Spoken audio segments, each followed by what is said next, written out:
Students, today we are discussing exercises. First, you can see convert the following temperature to Celsius scale. As you remember, to convert temperature from Kelvin to Celsius, we have to separate it by 273 because 0 degree Celsius is equal to 273 Kelvin.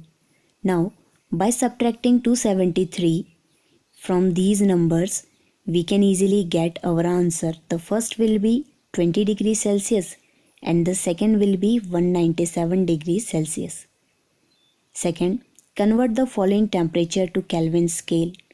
To change the temperature into Kelvin scale, we have to add 273 to it. So, by adding 273 to 25 and 373, you will got your answer 298 Kelvin and 646 Kelvin. Now students, in third you have to give reason for the following observations. First, naphthalene ball disappears with time without leaving any solid. Students, naphthalene undergoes sublimation process even at room temperature. As naphthalene undergoes sublimation, so its vapor either absorbed by the fabrics or they escape to the atmosphere and nothing left behind. Secondly, we get the smell of perfume sitting several meters away. This is because the particle of perfume they diffuses into the air. In fourth one, you have to arrange the following substance in increasing order of force of attraction between the particles: water, sugar, oxygen.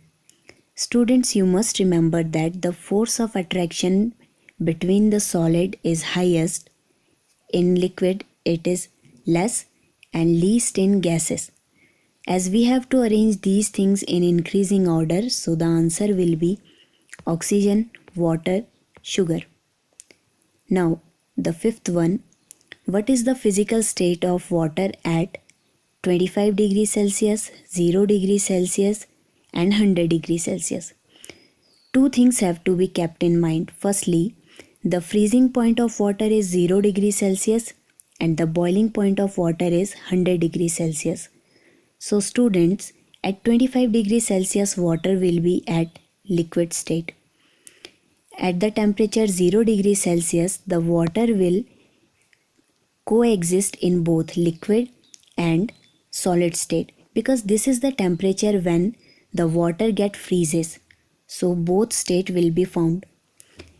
At 100 degrees Celsius, the water will be in vapor state because this is the boiling point of water.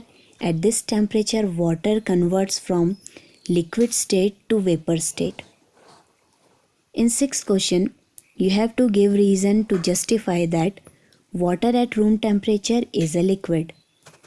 Water at room temperature is liquid because the intermolecular force are stronger enough to keep its particle bound together and the freezing point of water is much below the room temperature. It is 0 degrees Celsius. Second, an iron almirah is a solid at room temperature. It is because it has a fixed shape and definite volume. It is rigid and cannot be deformed easily. Now student, seventh, why is ice at 273 Kelvin more effective in cooling than water at same temperature? This is because ice is capable of absorbing more amount of heat at same temperature, which is equal to its latent heat of fusion. Eighth question, what produces more severe burns, boiling water or steam? It's very clear that steam will produce more severe burn. This is because it is having hidden heat, which is known as latent heat of vaporization. So at same temperature, steam will cause severe burn. Now lastly, here in ninth question you can see a diagram where you have to mention what these things are. We have to name the processes that are undergoing here. So students, the process by which a solid turns to liquid is known as fusion or melting. The process by which a liquid got converted to solid. D. It is solidification or freezing. The process by which a liquid turns to a gas. B. It is vaporization, or you can say boiling. The process by which a gas will come to liquid. C. That is condensation. Now students, the process by which solid directly converts to gas without coming to liquid state, which has been marked by E, is sublimation, and the converse of this process is known as desublimation or vapor deposition. So we discussed all of the exercises, and I hope that you have understand each and every fact. If you are having doubt, you can ask in the comment section.